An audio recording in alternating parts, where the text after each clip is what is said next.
നിങ്ങളുടെ favourite shows ഇനി ഒരിക്കലും മിസ്സാവില്ല. ഇപ്പോൾ C5 കാണും നിങ്ങളുടെ ഫേവറേറ്റ് ഷോസ് തികച്ചും സൗജന്യമായി.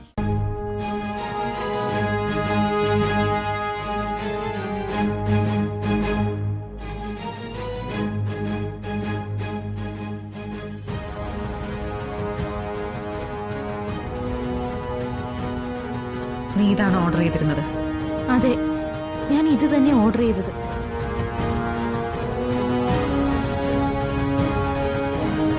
കണ്ടില്ലേ രഘുവേട്ട, ഇത് ഇന്നും ഇന്നലെയും തുടങ്ങിയതല്ല. മേക്കപ്പ് സാധനങ്ങൾ, ഫാഷനബിൾ ആയിട്ടുള്ള ഡ്രസ്സുകളൊക്കെ കാണാതാകാൻ തുടങ്ങിയിട്ട് കുറച്ചു കാലമായി.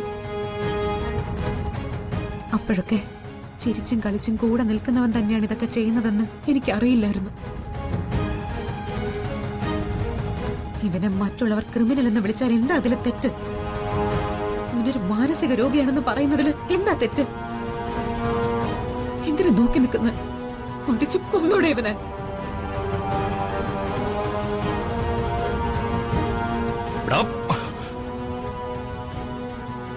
എടാ, എന്താടാ നിനക്ക്? എന്താ നിന്റെ മനസ്സിലെ പ്രശ്നം? എന്തിനാടാ നീ ഇതൊക്കെ ചെയ്യുന്നത്? അത്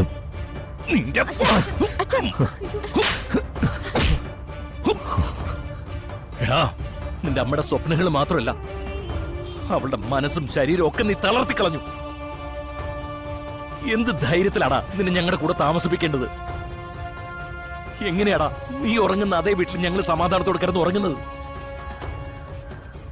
മുമ്പേ ഞാൻ പറഞ്ഞതാ, ഇനി ഒരു തെറ്റ് ചെയ്താ നീ വീടിനകത്ത് തന്നെ ഉണ്ടാവില്ല എന്ന്. ആ തെറ്റ് നീ ചെയ്തു. അതുകൊണ്ട് നീ ഇനി വീട്ടിൽ വേണ്ട. അച്ഛൻ വേണ്ട.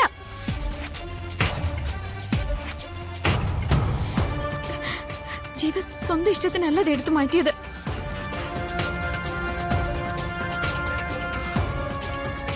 ഞാൻ പറഞ്ഞിട്ട് ജീവൻ അത് ചെയ്തത്. നിത്യമോളെ, നീ മിണ്ടാതിരിക്ക. നീ ഇവനെ ന്യായീകരിക്കുകയാണോ? അമ്മേ, സത്യ, എനിക്ക് മേക്കപ്പിന് അലർജിയുണ്ട്. സാറിയുടെ പാർലറിൽ വെച്ച് എന്നെ മേക്കപ്പ് ചെയ്തപ്പോ ഞാനതിന്റെ ബുദ്ധിമുട്ട് അനുഭവിക്കുകയും ചെയ്തു. ഞാൻ നിങ്ങളോട് അത് പറഞ്ഞില്ലെന്നേ ഉള്ളൂ.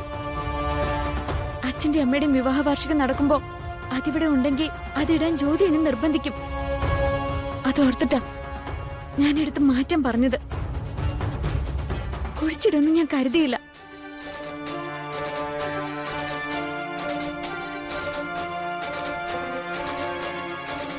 ഇപ്പൊ എങ്ങനെയുണ്ട്?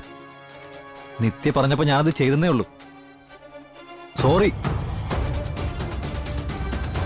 ഞാനിത് വിശ്വസിക്കില്ല.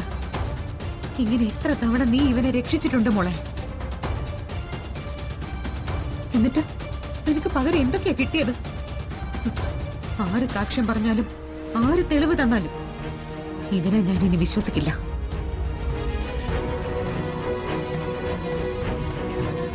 എടാ,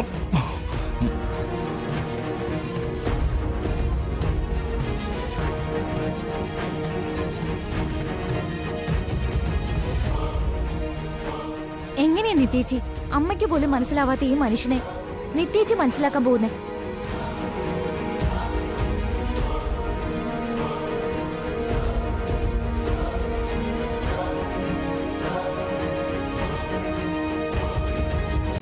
ഡൗൺലോഡ് ചെയ്യൂ C5 ആപ്പ്. കാണൂ എല്ലാ എപ്പിസോഡുകളും സൗജന്യമായി.